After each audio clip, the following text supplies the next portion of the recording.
MPC BiPC ఇంటర్లో ఏ group అయినా సరే best degree course India's first industry integrated AIDP degree. Call now. Satyanarayanapuram Ravindra Bharati స్కూల్లో ఘోరం జరిగింది. 8th క్లాస్ చదువుతున్న పాప వాష్రూమ్ అని చెప్పి వెళ్ళి బిల్డింగ్ పైనుంచి దూకి అటెంప్ట్ చేసుకుంది. ప్రస్తుతం సత్యనారాయణపురంలో రవీంద్ర భారతి స్కూల్ దగ్గర ఒకసారి బిల్డింగ్ని చూపించే ఒకసారి ప్రయత్నం చేస్తాను. ఒకసారి చూడండి. దాదాపుగా 4 ఫ్లోర్లు హైట్ ఉన్న ఈ బిల్డింగ్ 4th ఫ్లోర్లో నుంచి పాప దూకినట్టుగా కూడా చెప్తున్నారు. ఎందుకంటే ఎక్కడి నుంచి కూడా పాప దూకడానికి వీలు లేకుండా ప్రతి ఫ్లోర్కి కూడా విండోస్ మొత్తానికి కూడా గ్రిల్స్ ఉన్నాయి. సో పాప వాష్రూమ్కి వెళ్తానని చెప్పిన పైన చూస్తే ఎల్లో కలర్ ఉన్న ఆ విండో ఉంది. ఆ విండో దగ్గర వాష్రూమ్ ఉంది. బట్ పాప అక్కడ విండో నుంచి దూకడానికి కూడా స్కోప్ లేదు. ఎందుకంటే పూర్తిగా అంతా గ్రిల్స్ ఉంది కాబట్టి టెర్రస్ నుంచి పాప చేసిందేమో అని ఒక డౌట్ అయితే పడుతున్నారు. సో అక్కడి నుంచి పాప పడితే ఈ కింద ఇప్పుడు నేను నిలబడిన ఈ ప్లేస్లో పాప కింద పడినట్టుగా కూడా ఇక్కడున్న ఆనవాళ్ళు బట్టి అర్థమవుతుంది. ఎందుకంటే ఇక్కడున్న రక్తపు ఏవైతే మరకలతో పాటు పాపకు సంబంధించిన హెయిర్ కూడా ఇక్కడ కనబడుతోంది.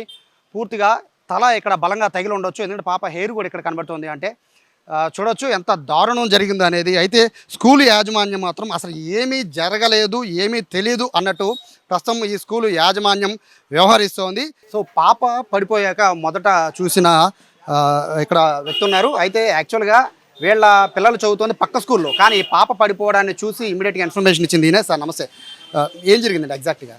నేను మా బాబుకి లంచ్ టైంలో వచ్చానండి. రాగానే ఇట్లా బయటకు వచ్చాను. మా స్కూల్ బయట గేట్ దగ్గరకు వస్తే పెద్ద సౌండ్ వినబడింది నాకు. ఏంటో అని చూస్తే పాప రివర్స్లో పడిపోయి ఉంది.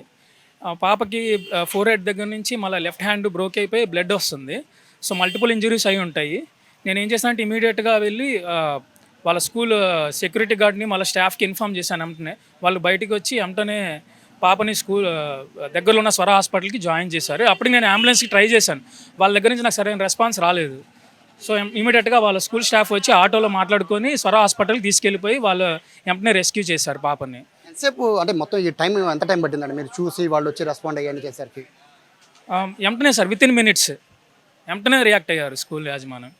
అది అంటున్నారు. ఇక్కడ సెక్యూరిటీ వీళ్ళందరూ ఉన్నారు కదా, వాళ్ళు ఎవరు గమనించలేదని అబ్జర్వ్ చేయలేదు? సెక్యూరిటీ స్టాఫ్ అంటే అప్పటికి అటువైపు ఉన్నారు సార్. లంచ్ టైం కదా, అందరూ లంచ్ చేస్తారు. సో ఎవరికి అబ్జర్వేషన్ ఉండదు ఆ టైంకి. అది సార్. మీ పిల్లలు ఎక్కడ చదువుతున్నారండి? మా పిల్లలు పక్క స్కూల్ అండి. పక్క స్కూల్. సో మీరు గమనించారు? నేను గమనించాను. ఎగ్జాక్ట్గా ఎక్కడండి? అంటే ఈ బిల్డింగ్ అంటే చెట్టు మీద పడిపోయింది, చెట్టు నుంచి కింద పడిపోయిందని ఏవో కథలు చెప్తున్నారు. ఎలా పడింది అనేది నాకు ఐడియా లేదు సార్. నాకు సౌండ్ వినబడి నేను వచ్చాను. అప్పటికే పాప పడిపోయింది. ఎలా పడింది అనేది డీటెయిల్స్ నాకు తెలియదు. ఎగ్జాక్ట్గా అటువైపు పడిపోయింది. నుంచి మీరు అనుకోవడం ఎట్లా పడిందో తెలియదు సార్.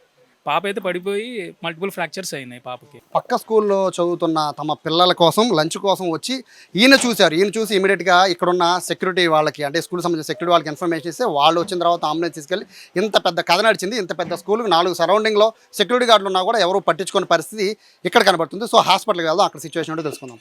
సో మాట్లాడతామని చెప్పారు స్కూల్కి సంబంధించిన యాజమాన్యం. స్కూల్ ప్రిన్సిపల్ కూడా మనతో ఉన్నారు. మేడం, అరౌండ్ ఒక 1.5 hour నుంచి వెయిట్ చేస్తున్నాం. అసలు ఏం జరిగిందండి? సార్ ఏం లేదు, ఈరోజు ఇంటర్నల్ ఎగ్జామ్స్ మాత్రం జరుగుతున్నాయి. పాప టెన్షన్ పడిందని మాత్రం పక్క పిల్లలు మాకు చెప్పారు. ఇది యాక్చువల్లీ లంచ్ పీరియడ్, మాకు మార్నింగ్ ఎగ్జామ్ అయిపోయింది, లంచ్ పీరియడ్. నేను కూడా అప్పటి వరకు అక్కడే ఉన్నా. ఇన్ బెల్ అయ్యింది, పిల్లలందరూ క్లాసులో వెళ్తున్నారు. Just went back to have my lunch. 5 minutesలో నాకు రోడ్డు మీద పాసెస్ బై వచ్చి, మేడం పిల్ల ఎవరో పడిపోయింది అంటే నేను ఇంకా లంచ్ కూడా చేయలే. వెంటనే రష్ అయ్యాము. పాపని ముందు సేఫ్టీ కోసం హాస్పిటల్కి, తన పాప కూడా అప్పుడు మాట్లాడుతుంది. మా షాకింగ్ ఏంటంటే, నేనేంటి నాకేం అవ్వలేదా, నన్ను హాస్పిటల్కి తీసుకెళ్ళండి, నన్ను సేవ్ చేయండి అని తన పాప మేము తీసుకెళ్తుంటే ఆ పాటలు కూడా తను అటర్ చేసింది. సో వెరీ నెక్స్ట్ వాజ్ మాకు స్వర హాస్పిటల్ ఉంది. ఆ హాస్పిటల్లో జాయిన్ చేసి immediately I came back to verify అసలు ఏమైంది క్లాస్లో, ఎందుకు ఇలా జరిగిందని. ఆ పిల్లలతో మాట్లాడినప్పుడు నా పక్కన తన క్లోజ్ ఫ్రెండ్స్, క్లాస్ ఫ్రెండ్స్ చెప్పింది ఏంటంటే, ఇంకో మాట తను 2 months మాకు న్యూగా, అంటే తను మా మధురానగర్ క్యాంపస్ ఇంకో క్యాంపస్లో చదువుతుంది పాప. 7th 8th ఇక్కడ వచ్చింది. ఇట్స్ జస్ట్ 1.5 month అంతే మాకు తనతో పరిచయం. ఏ కాంప్లికేషన్స్ లేవు. ఈవెన్ పేరెంట్స్ కూడా స్కూల్ గురించి మా పాప ఏనాడు కంప్లైంట్ చెప్పలేదన్నారు. Everything safe. నేను పిల్లలతో మాట్లాడినప్పుడు వాళ్ళు చెప్పింది ఏంటంటే, మార్నింగ్ వచ్చిన దగ్గర నుంచి తను కొంచెం టెన్స్ ఫీల్ అయింది మేడం, నేనేం చేయాలి నాకేం అర్థం కావట్లేదు, ఏం రాయాలి నాకేం రాదు అన్నట్టుగా తను ఫీల్ అయిందని వాళ్ళు చెప్పారు. క్లాస్లో పూరా మేడం మా పాప తను యావరేజ్ స్టూడెంట్స్, తను బేసిక్గా తనకి ఇల్ హెల్త్ ఉంది సార్, ఏదో రెగ్యులర్గా స్కూల్కి రాదు తను, సిక్ అవుతూ ఉంటుంది, చాలా క్వైట్గా అబ్సెంట్ అవుతూ ఉంటుంది పాప. మేబీ ఏమైందో తెలీదు. సో తర్వాత తను షీ ఫినిష్డ్ హర్ ఎగ్జామ్ తర్వాత లంచ్ కూడా చేసింది. లంచ్ చేసి బయట పిల్లలందరూ క్లాస్లో ఉన్నారు, అంటే ఇన్ బెల్ అయిపోయింది. దెన్ వాష్రూమ్కి వెళ్ళొస్తానని చెప్పి వెళ్ళిందంట సార్. అక్కడ వరకు నాకు నెక్స్ట్ ఆ టైము నాకు పేరెంట్ చెప్పిన టైం టాలీ చేసుకుంటే 5 minutes గ్యాప్. 5 minutesలో నాకు కాల్ వచ్చింది, this is what happened. Now పాప సేఫ్ ఉంది. యాక్చువల్గా పిల్లల మనస్తత్వం మీకు తెలుస్తూ ఉంటుంది టీచర్ దగ్గర నుంచి, ఎందుకంటే వాళ్ళు అబ్జర్వ్ చేస్తుంటారు పిల్లలు లోగా ఉన్నారా యాక్టివ్గా ఉన్నారా తెలుస్తుంది. మీరు ఇంత నుంచి ఆ పాపని అబ్జర్వ్ చేస్తూ యాబ్సెంట్లో ఉన్న పాప, బిలో యావరేజ్ అని మీరు చెప్తున్న పాప, టెన్స్ ఫీల్ అవుతుంది మీరు చెప్తున్న పాప, సిచ్యువేషన్ అట్లా ఉన్నప్పుడు మీ టీచర్స్ కానీ మీరు కానీ ఏం కౌన్సిలింగ్ ఇస్తున్నారు పిల్లలకి? 8th class చదువుతున్న పిల్లలు. అది ఈ రోజు తను టెన్స్ ఫీల్ అయింది.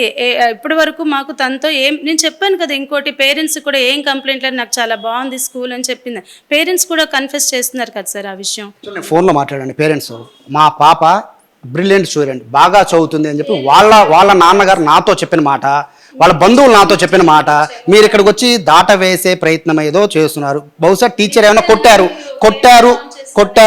కాదు మేడం, కొట్టారు అనే ఒకటి ఆరోపణ వస్తుంది. కొట్టలేదు, మీరు పిల్లలు ఉన్నప్పుడు వచ్చి అడిగి ఉండాల్సింది కదా. పోలీస్ వచ్చారు, డిఈఓ మేడం వచ్చారు, అందరూ ఎంక్వైరీ చేశారు. ఏ పాప ఏ టీచర్ కొట్టారని అయితే చెప్పలేదు, అసలు కొట్టలేదు, మేము కొట్టే ఛాన్స్ అయితే లేదు. మేడం ఒక చిన్న మాట మేడం, అటెంప్ట్ చేసుకునే పరిస్థితి వరకు వచ్చారు అంటే ఖచ్చితంగా స్కూల్లో మేడం ఒకటి పాప సెట్ అవుతుంది. Now she is in conscious. మీరు పాప నేను అంటుంది పాప సెట్ అవుతుందా లేదు కాదు మేడం, 4th floor లోంచి పాప దూకేసినప్పుడు మీరు కనీసం 4th floor కి పైన టెర్రస్ ఉంటుంది, ఇంతమంది పిల్లలు 100 మంది పిల్లలు ఉన్నప్పుడు టెర్రస్ కింద మీరు లాక్ అయ్యలేదు. 45 years నుంచి టెర్రస్ మేము ఎప్పుడు లాక్లోనే ఉంచుతాం సార్. ఎస్టర్డే ట్యాంక్ క్లీనింగ్ కోసం తీశారు, ఎస్టర్డేనో దిస్ మార్నింగ్ ట్యాంక్ క్లీనింగ్ కోసం, వాటర్ క్లీనింగ్ కోసం తీశారు. అది మా మిస్టేక్, అది నేను చెప్పాను. పిల్లలందరూ తెలుసా అండి పైన టెర్రస్ క్లోజ్ అయిపోయి ఉంటుందని? అందరికీ తెలుసు సార్. ఈ పాప నిన్నే వెళ్ళి మీరు ట్యాంక్ క్లీన్ చేయడం పాప చూసి టెర్రస్ మీదకి వెళ్ళి మీరు అనుకున్నారా? నిన్నేమి కాదు, ఈ రోజు తనకి ఏదో టెన్స్ అయింది అన్నారు కదా, ట్రైల్ వేసి ఉంటుంది నేను అనుకున్నాను. ఇంకా స్టెప్స్ వైపు ఎక్కి పైకి వెళ్ళింది. మేడం ఒక పాప ఎవరైనా చేయాలనుకుంటే తన బాడీ లాంగ్వేజ్ క్లియర్గా అర్థమైపోతుంది. అది ఫస్ట్ బాధ్యత ఒకసారి చూస్తాను. ఫస్ట్ బాధ్యత టీచర్కి ఉంటుంది కదా. సో టీచర్ ఏమో గమనించలేదా సార్? టీచర్ క్లాస్లో ఉన్నారు, తను వాష్రూమ్ కని వెళ్ళింది.